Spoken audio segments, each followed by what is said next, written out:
안녕하세요, 도레입니다. 오늘 영상은 G스타 2023을 방문한 영상인데요. 새벽바람 맞으면서 KTX 타기 위해 광명역으로 가니 정말 놀러 가는 것 같은 느낌이 들더라고요. 막상 가면 촬영으로 칠 텐데 말이죠.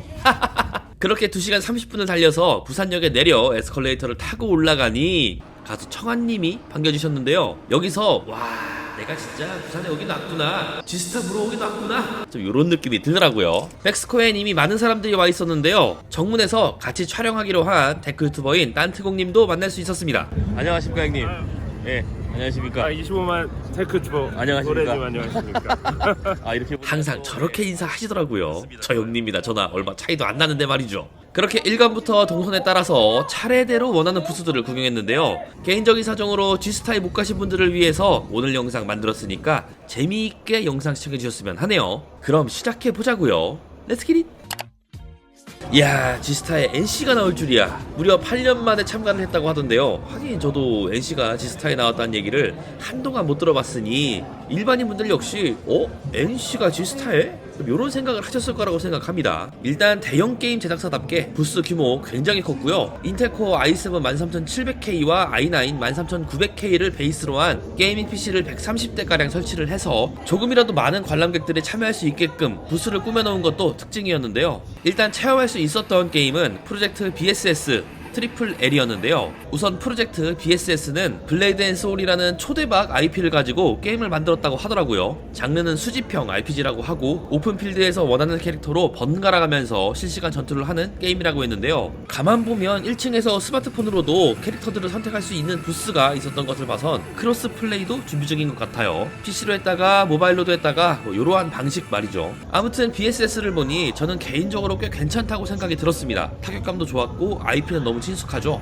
그리고 전체적인 게임 분위기가 요즘 트렌드가 잘 반영되었잖아요. 게이머들이 만족할 수 있는 운영만 된다면 적어도 평타는 칠 것 같은 게임이라고 생각이 들었고요. 두 번째 게임은 트리플 L이었는데요. MMO 슈팅 게임이라고 했는데 확실히 그래픽 퀄리티는 굉장했습니다. 이거는 보시는 분들마다 우와, 그래픽 좋네, 뭐 이런 얘기들이 끊이지 않았으니까요. 루트 슈터답게 사냥하면서 캐릭터를 성장시키는 방법도 게임을 좋아하는 분들이라면 재미있게 다가올 부분이라고 생각이 들고, 특히 NC 부스 체험존에선 한국, 서울이 배경이라는 점도 반가운 점이었는데요. 다만 아직까지는 최적화 문제가 조금 있는 것 같아요. 잔 버그들이 느껴진다는 의견도 있었기 때문에 정식 출시 때는 이러한 부분들이 조금 더 보완이 되어져서 나올 거라고 생각을 합니다. 이 밖에도 1층에는 하드웨어가 전시가 되어 있었는데요. 시연 PC에 활용된 제품들과 여러 스폰서들의 제품이 배치가 되어 있었습니다. 여기서 인텔 코어 프로세서와 그래픽 카드가 전시가 되어 있는 것을 확인할 수가 있었고요. 특히 인텔 코어 프로세서를 활용하고 있는 프레데터 헬리오스가 전시된 것도 볼 수가 있었거든요. 저는 조금 더 보급형 모델이긴 하지만 인텔 코어 i5 13500HX가 탑재된 헬리오스 네오 V16을 실제로 구매해서 활용하고 있는 만큼 프레데터라는 브랜드가 올해부터 게이머들에게 어필을 하려고 노력하고 있구나, 좀 이런 생각들을 해봤습니다. 와, 진짜 촬영 시간만 넉넉했다면 로아 모바일은 시간을 들여서라도 정말 해보고 싶었는데 올라가는 KTX 시간을 맞추려다 보니 아쉽게 참여까지는 하지 못했고요. 스마게가 스마게 했다, 크게 부스를 차렸다, 이러한 뜻이 되겠는데요. 이미 플레이 영상은 유튜브에서 많이 찾아볼 수가 있습니다. 기존 로아와 매우 흡사하다고 볼 수가 있고, 아무래도 컨트롤을 하는 방식이 다르다 보니 UI가 바뀐 모습을 볼 수 있죠. 언리얼 엔진 5를 활용해서 게임을 제작했다고 하는데 그래픽은 걱정 안 해도 될 것 같고요. PC에서 VR 기능도 지원할 예정이라고 하더라고요. 모니터를 볼 때와는 또 다른 느낌이라고 하던데 RPG 게임에서 어떻게 VR의 맛을 살렸을지 기대가 되는 부분이고요. 실제 플레이를 한 분들의 말에 따르면 모바일답지 않게 잘 만들었다고 합니다. 후한 평가들이 굉장히 많더라고요. 출시는 아직 미정이라 조금 더 기다려야 할 것 같은데 정식 출시되면 한동안 국내 모바일 게임 순위를 바꿔놓지 않을까 조심스럽게 예상해보고요. 제가 참가했던 시간 기준으로는 모든 부스 가운데서 가장 많은 관람객이 있지 않았나 생각이 들었습니다. 웨이팅 1시간은 기본이었기 때문에 그 인기를 실감할 수가 있었고, 소소하게 SNS 참여도 있었기 때문에 이런 데서 약간의 무료함을 달랠 수 있었을 듯해요. 이것 말고도 한쪽에는 로아 캐릭터들로 아기자기하게 꾸며놓았고 여러 기념품을 팔고 쉴 수 있게끔 자리를 마련한 것도 좋았는데요. 로아 모바일이 출시되면 도래 채널에서도 꼭 한번은 다루도록 하겠습니다.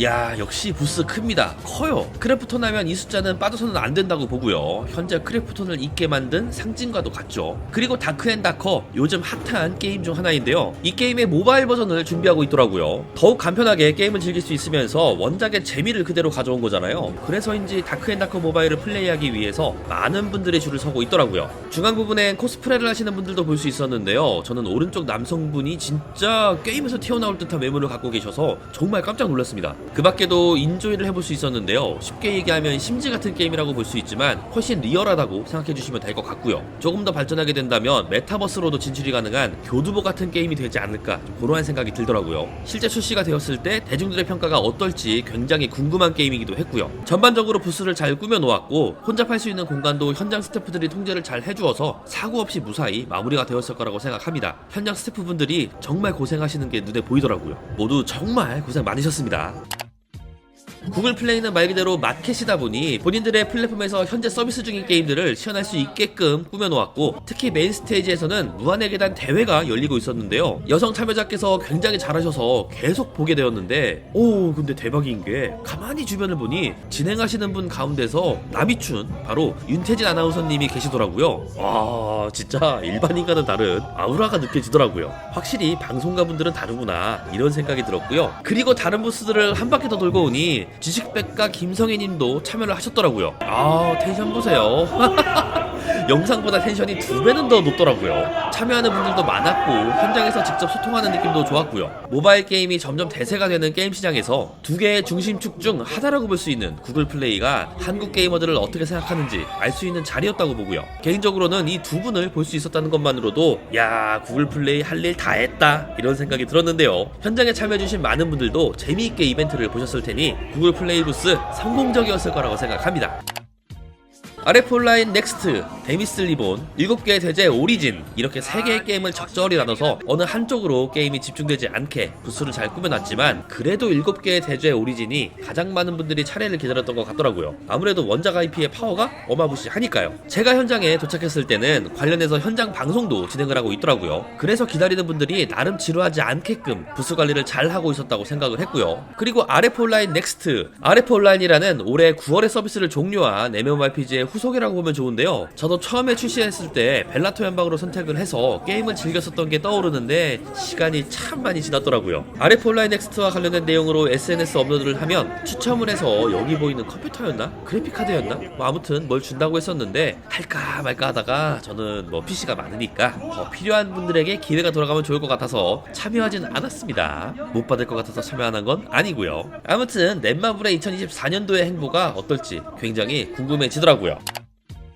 인벤 부스에 가봤던 분들이라면 사실상 인텔과 레노버와 관련된 디바이스를 더 많이 볼 수 있었을 거라고 생각이 드는데요. 부스 안쪽엔 인텔 코어 프로세서를 탑재한 하이엔드 게이밍 데스크탑을 세팅해둬서 고성능 게임을 체험할 수 있게끔 해뒀고요. 딱 봐도 어마무시한 스펙입니다. 인텔 코어 i9 14900K가 탑재가 됐고 최상위 주포스 그래픽 카드인 주포스 RTX 4090 어로스 마스터를 넣어서 막힘없이 플레이가 가능하고요. 인텔 아크 그래픽 카드도 한쪽 편에 전시가 되어 있었기 때문에 실물로 못 보셨던 분들도 아크가 어떻게 생겼는지 보셨을 것 같아요. 그리고 노트북도 있었겠죠. 가성비 라인업으로 제 채널에서도 소개했었던 로크 게이밍 노트북부터 이제는 다들 인정해버린 리전까지 다양한 인텔 코어 프로세서가 탑재된 게이밍 노트북을 만져볼 수가 있는 기회가 있었고요. 뒤편엔 스트리트 파이터를 할 수 있는 공간도 있어서 게임을 충분히 즐길 수 있는 부스로 꾸몄다는 것을 확인할 수가 있었습니다. 그리고 인벤 부스에선 따윤이님과 김블루님, 김관우님과 함께 이벤트에 참여할 수 있는 기회들이 있었는데요. 그 중에서 인텔 엠베서더로 활동 중이신 김블루님은 2일차에 오셔서 넥슨의 신작 게임인 워헤이븐을 플레이하셨죠. 꽤나 높은 사양이 필요한 게임이지만 앞에서 말했듯이 하이엔드 게이밍 PC라서 막힘없이 플레이를 하는 모습을 보여줬고요. 그 이후에는 퍼포먼스 토크쇼도 진행하면서 팬들과 직접 소통하는 시간도 가졌습니다. 특히 인텔 관련한 질문들도 있었는데 대부분 쉬운 내용이었기 때문에 많은 분들이 쉽게 참여할 수 있었을 거라고 보고요. 아무래도 테크 유튜버다 보니 이렇게 하드웨어가 많이 있는 부스에 눈길이 조금 더 가기는 하더라고요. 인벤과 인텔 그리고 레노버가 합심해서 굉장히 많은 제품들을 체험할 수 있게끔 보여주고 다양한 행사를 기획했는데 참여하시는 분들 역시 많았기 때문에 상황리에 마무리가 되지 않았나 싶습니다. 내년에도 이런 행사를 꼭 열어주었으면 하네요.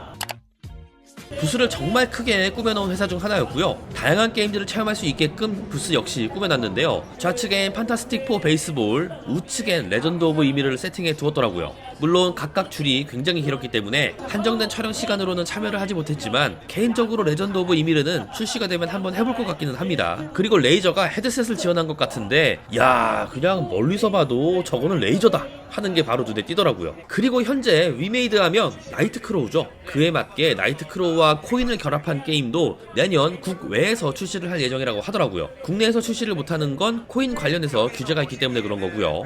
내용은 대충 유추가 가능하실 거예요. 캐릭터나 게임 내 아이템을 코인으로 교환하거나 NFT화 할 수 있다. 그래서 개인 간 거래가 자유롭다. 뭐 이러한 내용들인데요. 관련 내용으로 꾸려진 부스에서 내용을 끝까지 들어봤는데 야, 이거 약을 파네. 확실히 코인의 진심인 게임 회사답구나. 뭐 이러한 생각이 들었습니다. 독창적인 게임을 제작 발표한 건 아니지만 그래도 새로운 분야와 계속 접목하려는 시도가 보인다. 남들이 시도하지 않는 것을 계속 도전하는 자세는 그래도 칭찬받을 만하죠. 하나의 영상에 남으면 너무 길어질 것 같아서 이렇게 1부 영상은 마무리를 할 예정이고요. 2부 영상도 볼거리가 많거든요. 편집이 완료되는 대로 빠르게 업로드 하겠습니다. 그럼 2부 영상에서 만나요.